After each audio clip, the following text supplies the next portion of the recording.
En cuanto bajó del coche, en aquel primer plano del ficticio resumen de su vida doméstica que a las amas de casa les gusta ofrecer a sus invitados los días de ceremonia, aspirando a respetar la prosperidad de los trajes y del decorado, Swann vio con agrado a los herederos de los tigres de Balzac, a los grooms encargados de seguir a sus amos en el paseo, y que con sus sombreros y sus grandes botas permanecían fuera del palacio, en la avenida central o en la puerta de las cuadras, como jardineros colocados a la entrada de sus parterres. Esa predisposición que siempre tuvo Swann a encontrar analogías entre los seres vivos y los retratos de los museos, seguía activa y aún más general y constante que nunca, porque ahora que se había despegado de la vida del mundo elegante, toda ella se le representaba como una serie de cuadros. Al entrar en el vestíbulo donde antes, cuando era hombre de mundo asiduo, penetraba envuelto en su abrigo para salir de frac, pero sin saber lo que allí pasaba, porque en los pocos minutos que transcurrían allí estaba con el pensamiento o en la fiesta donde iba a entrar, o en la fiesta de la que acababa de salir, notó por primera vez, al verla despertar ante la inopinada llegada de un invitado, la ociosa y magnífica jauría de lacayos que dormían acá y allá, en banquetas y en arcas, y que, irguiendo sus nobles y agudos perfiles de lebreles, se alzaron y se formaron en círculo alrededor suyo.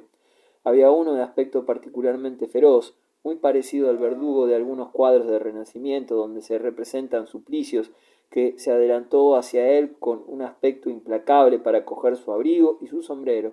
pero la dureza de su mirada de acero se compensaba con la suavidad de sus guantes de piel, de tal modo que al acercarse a Swann parecía que despreciaba a la persona y que guardaba todas sus consideraciones para el sombrero. Le cogió con un cuidado meticuloso y por lo justo de su guante y delicado por el aparato de su fuerza, y se le dio a uno de sus ayudantes, noble y tímido, que expresaba el susto que le embargaba paseando miradas furiosas en todas direcciones, con la agitación de una fiera cautiva en las primeras horas de su domesticidad.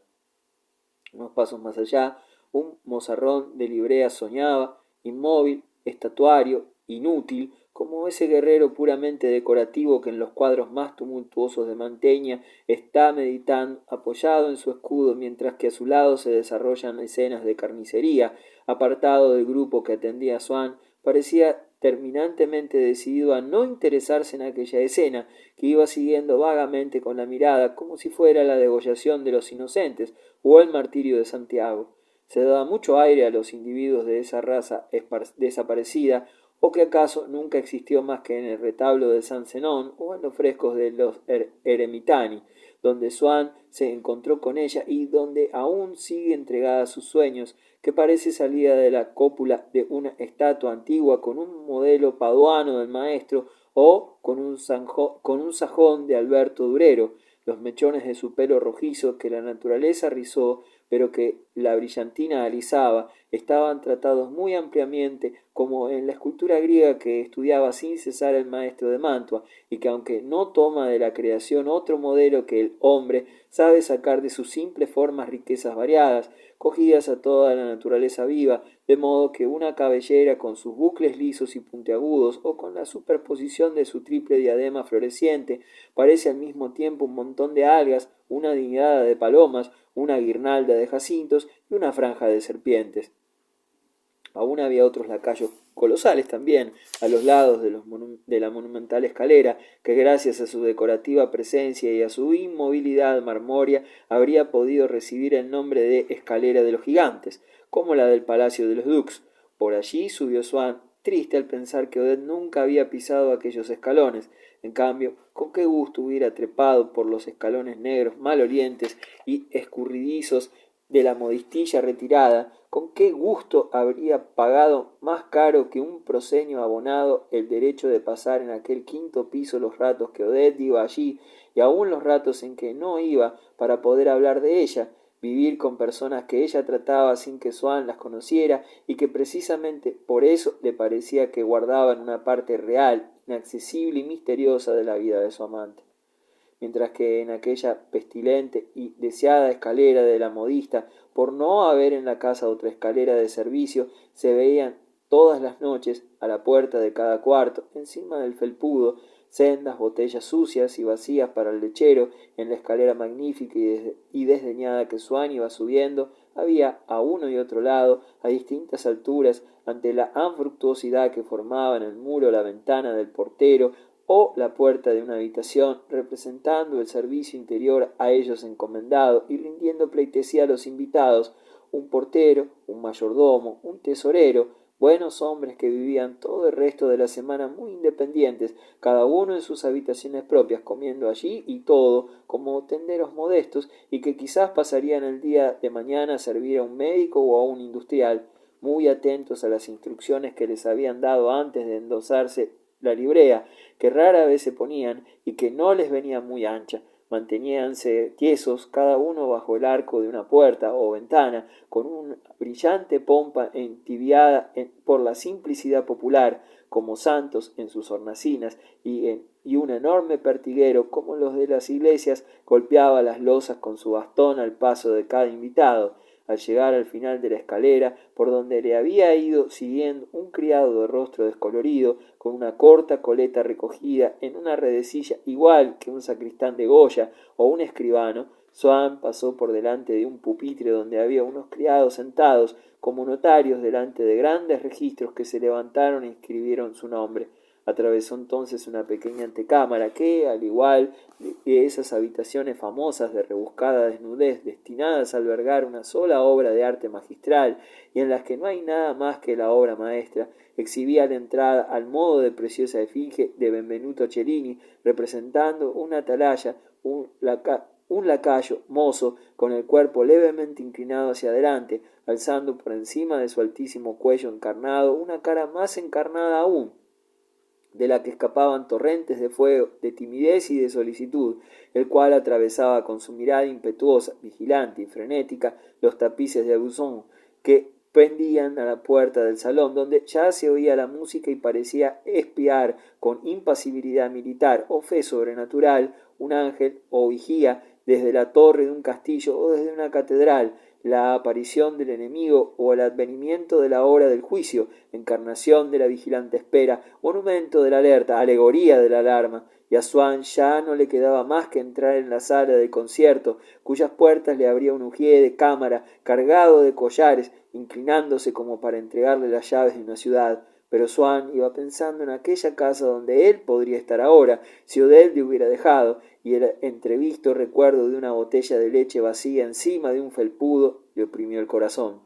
Swann volvió a encontrarse de nuevo con el sentimiento de la fealdad masculina, cuando pasada la cortina de tapices sucedió al espectáculo de la servidumbre el espectáculo de los invitados, pero aquella fealdad de las caras, aunque muy bien conocidas por él, se le aparecía como cosa nueva, porque los rasgos fisonómicos, en lugar de servirle de signos para identificar a tal persona que hasta entonces se le representaba como un haz de seducciones que perseguir, de aburrimientos que evitar o de cortesías que rendir, vivían ahora en perfecta autonomía de líneas, sin más coordinación que la de sus relaciones estéticas, y hasta los monóculos que llevaban muchos de aquellos hombres, entre los cuales estaba Swann encerrado, y que en otra ocasión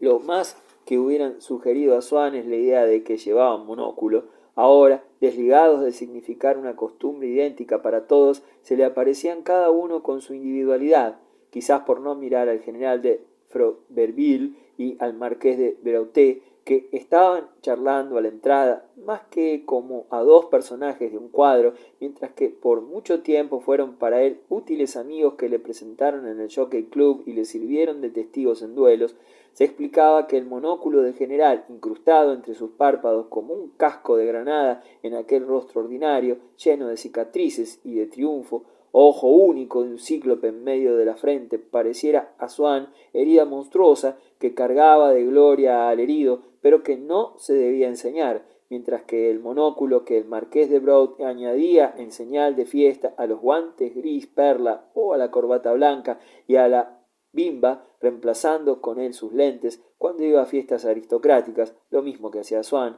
tenía pegada al otro lado del cristal, como una preparación de historia natural en un microscopio, una mirada infinitesimal, llena de amabilidad, que sonreía incesantemente por todo, por lo alto de los techos, lo magnífico de la fiesta, lo interesante del programa y la excelente calidad de los refrescos.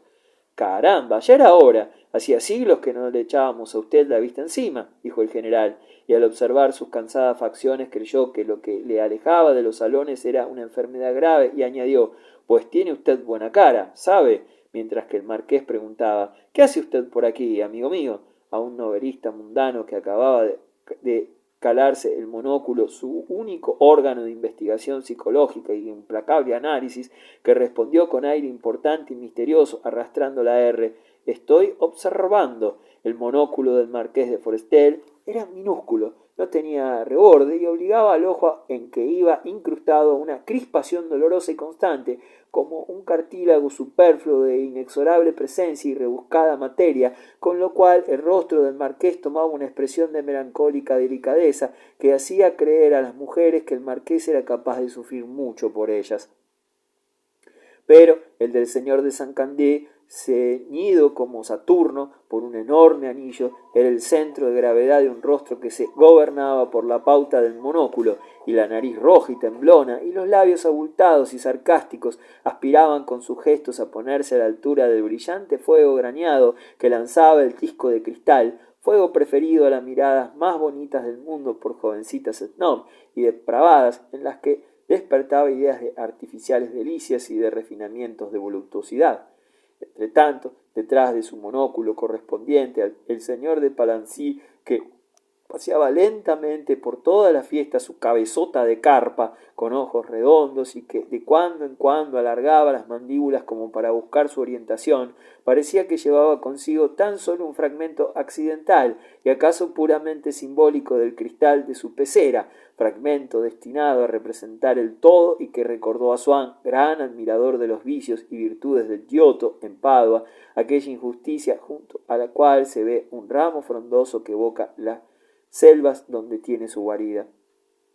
Swann se adelantó a ruegos de la marquesa de Saint-Aubert para oír un aria de Orfeo que tocaba un flautista y se colocó en un rincón donde por desgracia no disfrutaba otra perspectiva que la de dos damas ya de edad madura, sentadas una al lado de otra, la marquesa de Cambremer y la vizcondesa de Franquetot, que, como eran primas, se pasaban el tiempo en todas las reuniones con sus bolsos en la mano y con sus hijas detrás, buscándose como si estuvieran perdidas en una estación y sin tranquilidad hasta que encontraban dos sillas juntas y las marcaban con su abanico o con su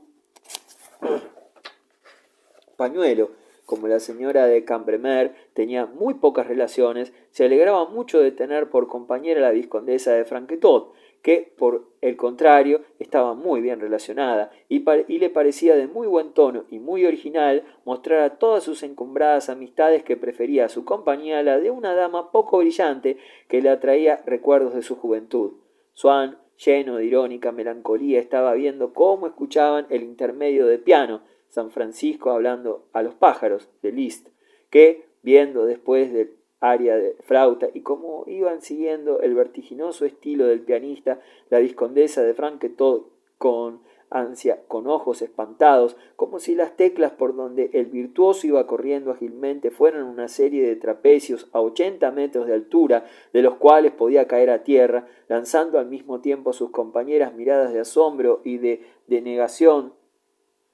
que le significaban «Es increíble, nunca creí que un mortal pudiera hacer eso», y la marquesa de Cambremer, como mujer que recibió sólida educación musical, llevando el compás con la cabeza, transformada en volante de metrónomo, con oscilaciones tan rápidas y amplias de hombro a hombro que, con esa especie de extravío y abandono en la mirada propia de los dolores imposibles de retener y dominar y que dicen «¿Qué le vamos a hacer?», a cada momento enganchaba con sus solitarios las tiras de su corpiño y tenía que enderezar el negro racimo que llevaba en el pelo, sin dejar por eso de acelerar el movimiento. Al otro lado de la vizcondesa de Franquetot, un poco más adelante, estaba la marquesa de Gallardón, preocupada con su idea favorita, su parentesco con los Germantes, del que sacaba para sí y para la gente mucha gloria y algo de vergüenza,